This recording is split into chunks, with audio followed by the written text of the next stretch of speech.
Sometime around 1997, I was just a 10-year-old, tender-hearted little boy. My mom, after hearing a speaker at our church, told me, she came home very excited and told me quite definitively that the world was going to end in 1999. She told me that Jesus was coming back, that the Antichrist was a prominent European aristocrat, and that the rapture, when God was supposedly going to instantaneously cause all true believers to physically vanish from the earth as he transported them to heaven, sparing them from the absolute hell on earth that was about to break out for 7 years, that rapture, she told me, was imminent. This was the first time that I had heard any of these things. The end of the world, the Antichrist, the rapture.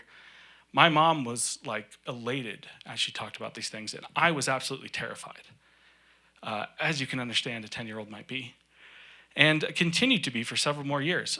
For years, if I thought about the rapture or the tribulation or the Antichrist before going to sleep, I would not sleep that night because I was so scared. When the Left Behind books came out, I don't know if you're familiar with those, there's like an adult version and then there's a kid's version. I bought the Left Behind books for kids, and I ate them up. I guess I felt like if I immersed myself in this stuff, it wouldn't be so scary. And when I ran out of those books, I then devoured all the adult Left Behind books. These deeply shaped my view of Revelation, my view of eschatology, the study of end times, all of this kind of stuff. And it all centered around fear.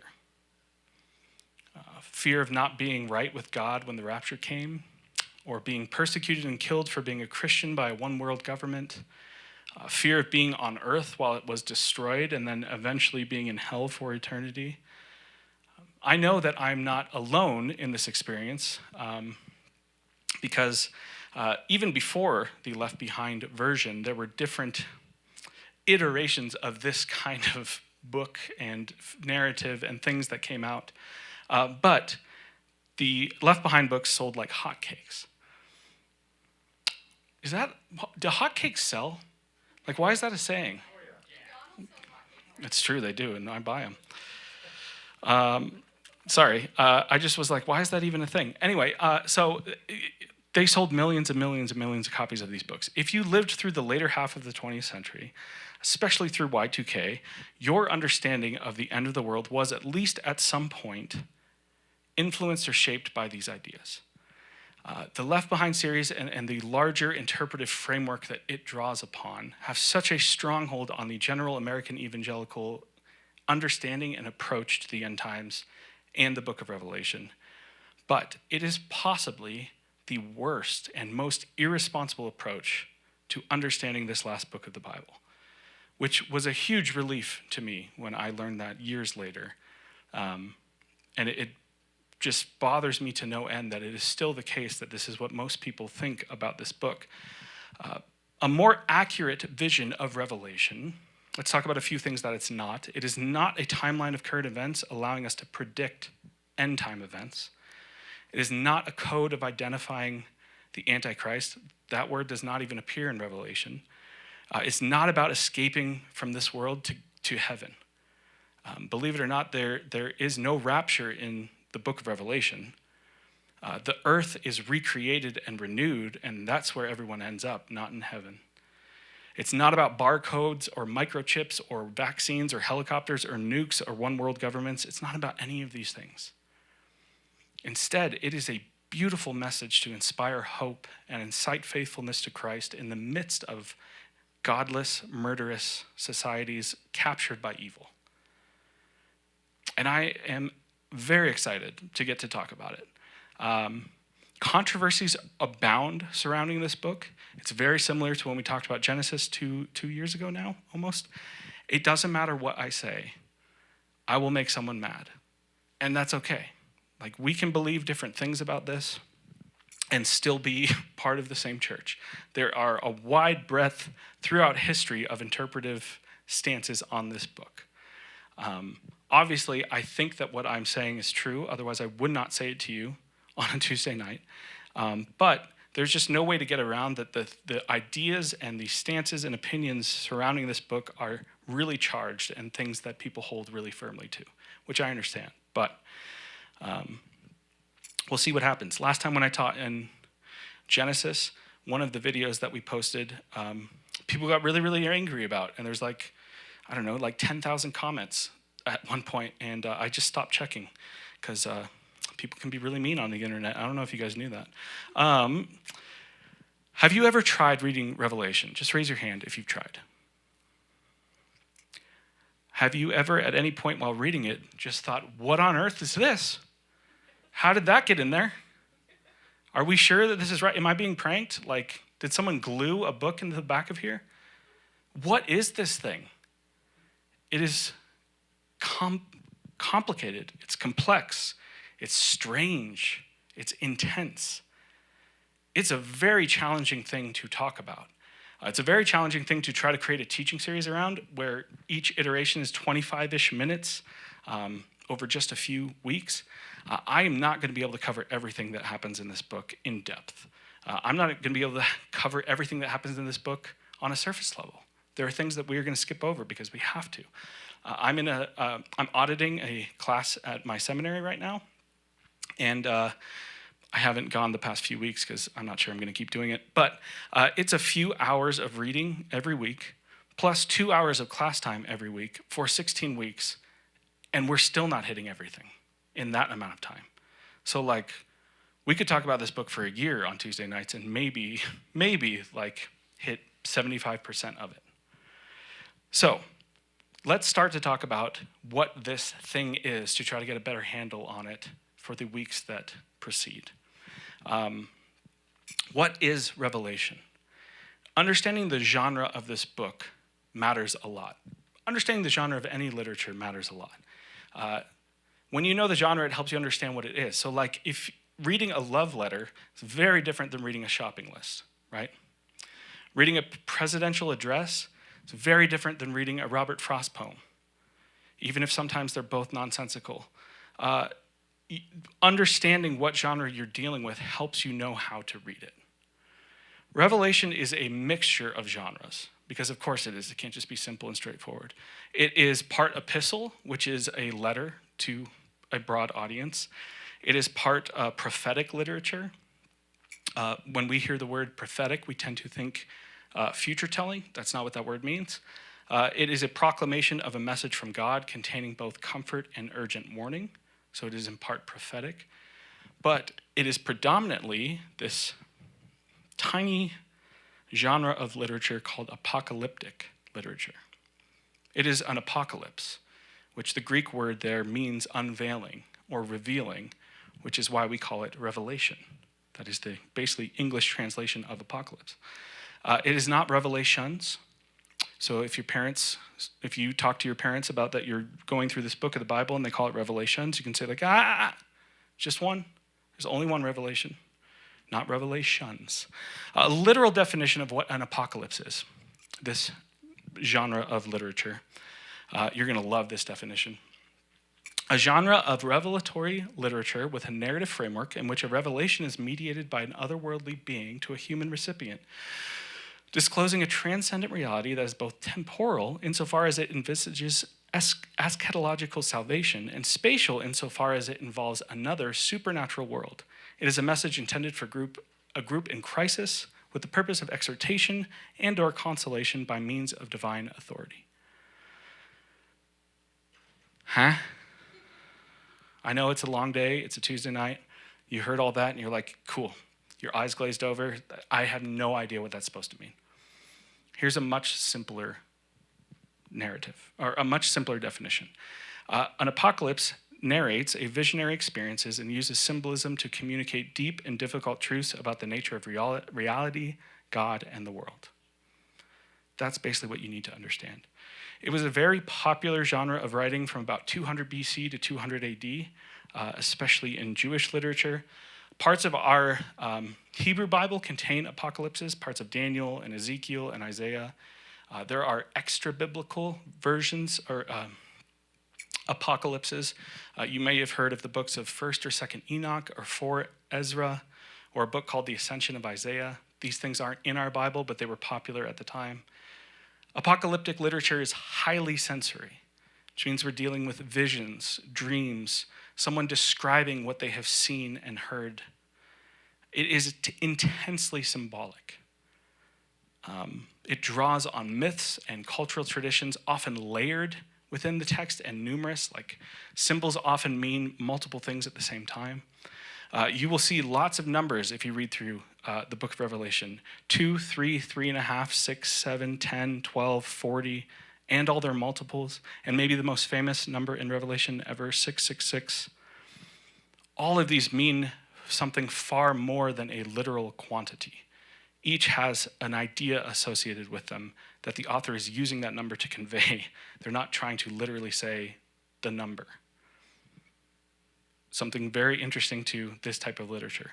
It is often very dualistic. Everything is divided between good and bad, heaven and earth, etc. And then time is fluid in this genre, which messes people up a lot. It is not a linear sequence that is being narrated.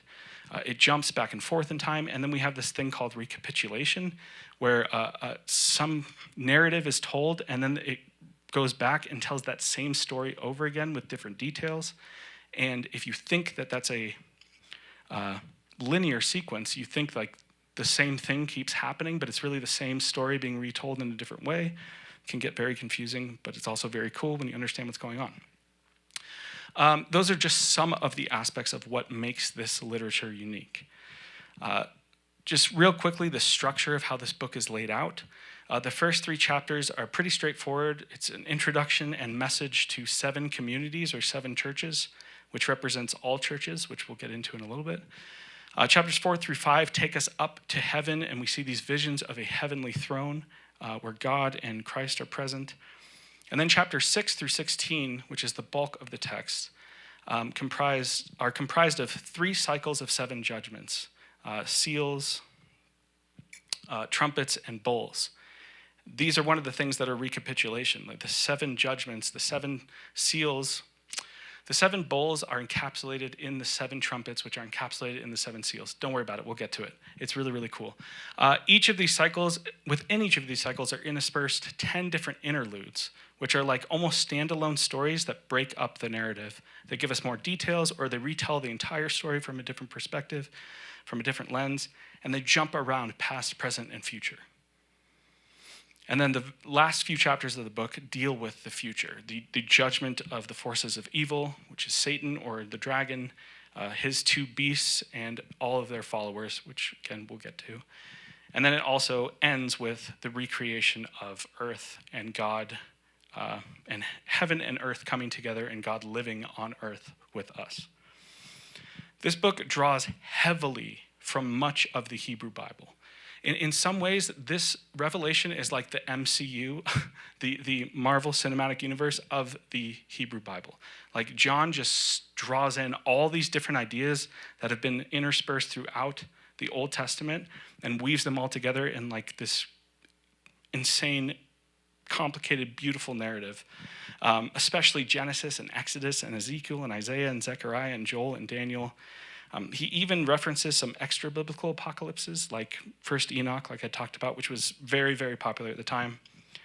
This book, this last book of the New Testament, has more connections to the Hebrew Bible or the Old Testament than any other New Testament book, though it almost never directly quotes it.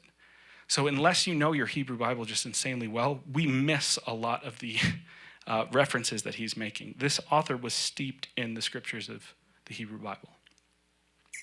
Speaking of the author, it's important to know who wrote this book. The author is a person named John.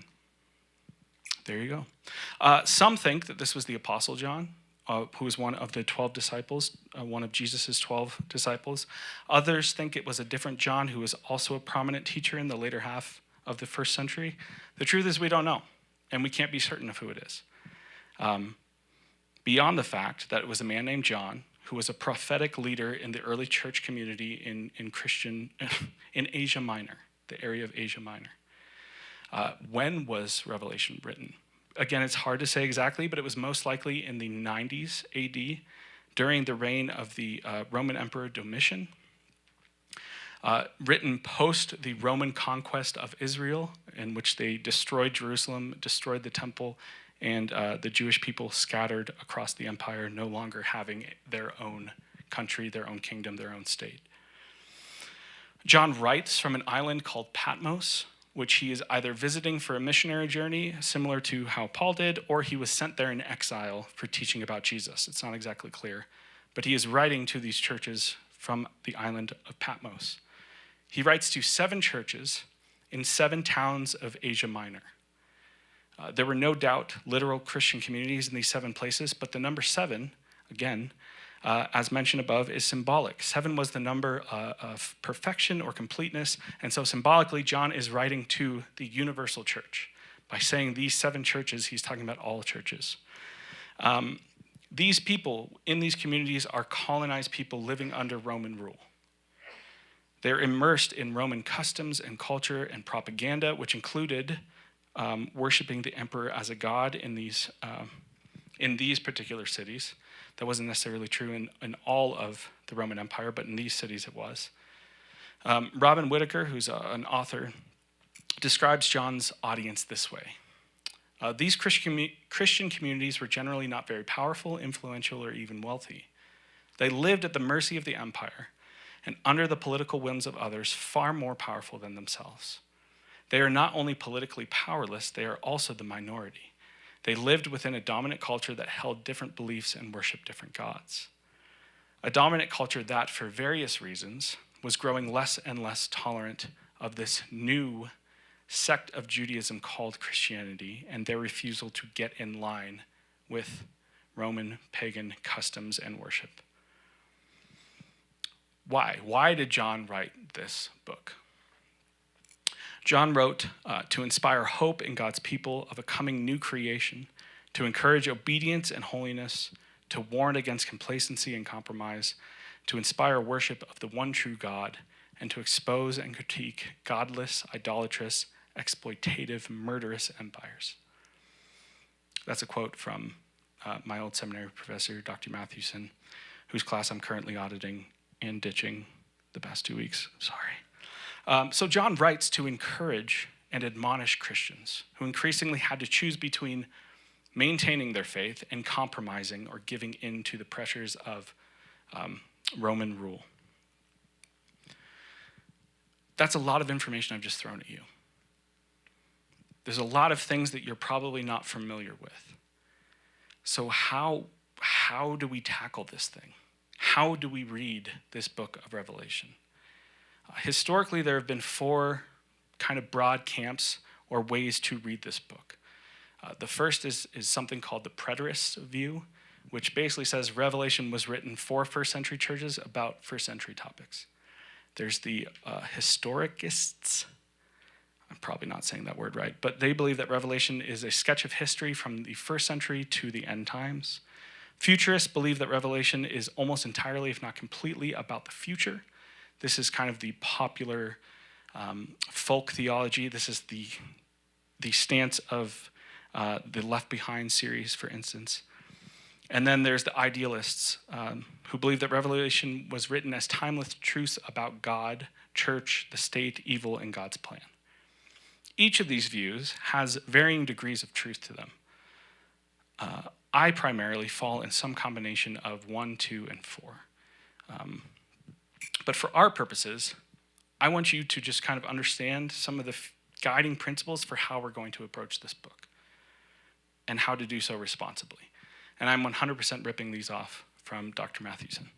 The first is we're going to focus on the original historical context. This is true when you're talking about any scripture, but it is definitely true when you're talking about Revelation.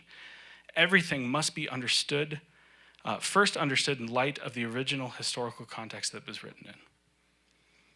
The second is that a valid interpretation must be what the author could have intended and the very first readers could have understood. This is not John looking into a crystal ball trying to describe things that he saw in the future that he couldn't explain, like the internet or microchips or helicopters or social media or smartphones or any of these things. The third principle is to interpret symbolically and not literally. Normally, you want to interpret scripture literally unless there's a really good reason not to. In Revelation, you flip that principle on its head.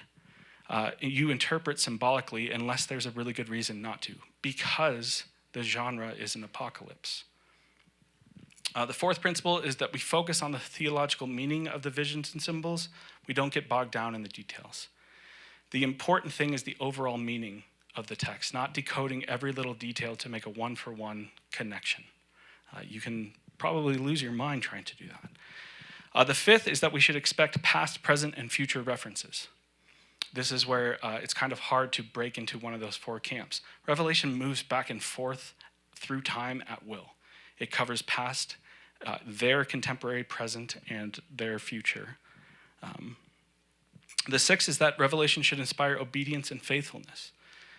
Revelation is a call to obedience for the church to maintain its faithful witness in the midst of a corrupt and godless society, no matter what the consequences were. And lastly, we want to approach this book with humility. This thing is complicated. It is strange, it is challenging, it is difficult. It's unique with a diverse history of interpretation. We don't have all the answers about this. And at times we need to hold our interpretations loosely, which is why I say you are welcome to disagree with me on anything that I say about this book. I hold to what I think about this book pretty loosely because it is a hard thing to wrestle. It is a beautiful thing, but it is a complicated thing. So what? Why does this matter? Why are we studying this book? Why is it important for us to talk about here and now, 2024, in America, removed several miles, several thousand miles, and several thousand years, and several languages from the original context? I'm sure that every day you're reminded multiple times. 5 weeks from today is an election day. Our country is incredibly divided on a number of fronts, with two political parties and specifically two people vying for our allegiance and our trust. There are so many competing allegiances that we contend with. The church is in decline in this country. The dominant culture is more and more intolerant of our faith. At home and globally, we're more aware of shocking and pervasive evil seen in human exploitation and genocide and wars, corrupt governments and famine and mass violence and on and on and on. Economic uncertainty is an ever-present reality, while collapse feels like it's inching closer. There are pressures internally within the church and externally to compromise or abandon our faith, to move our allegiance and worship from God to others, people or nations or movements or ideas. We need hope. We need encouragement. We need admonishment. We need the message of Revelation. I want to end tonight. It's not going to be up on the screen. I'm just going to read you a quote that I felt like really encapsulated what I'm trying to say tonight from Dr. Mathewson. He says this: Revelation's message is more than just God wins in the end. Revelation was written to inspire hope in God's people in the present in light of the glorious inheritance they have in the future, a new creation. Revelation is also meant to inspire worship, to align us to the proper center and focus of our worship, God and Christ, in a world of competing allegiances. It is meant to get us to follow Christ in unqualified, uncompromising obedience, even if it means suffering. Revelation was written to warn us of compromise and complacency and to call us to maintain our distinctive and faithful witness. And finally, it exposes idolatry, godlessness, greed, abuse of authority, and injustice, calling us to come out of Babylon wherever we find it in our world today. Revelation is so much more than the simplistic message that God wins. Its purpose holds a key to unlocking the messages that every Christian needs to hear today. And so I hope that you will continue to engage this book of the Bible. I hope that you will go home and read parts of it on your own, if not all of it. I hope that that will confuse you to some degree. I hope that that will dig up questions that you have about this text. I hope it will ignite your imagination for what could be being communicated through these words. And I hope you'll join our exploration of it as we delve into these messages the next several weeks. Would you pray with me? God, thank you for God, thank you for being bigger than all of the problems in our world. Thank you for being more faithful than any of the other systems or governments or people vying for our allegiance. God, I pray that these next few weeks that we will feel encouraged and challenged to not compromise our faith and to not be complacent and to be more aware of the various ways that that we live in a modern day Roman Empire, that we live in the current version of a human system, a human machine that has propped itself up in your position. God, I pray that we would have eyes to see and ears to hear. Give us wisdom and discernment as we tackle this piece of art from 2,000 years ago. We love you, God. Amen.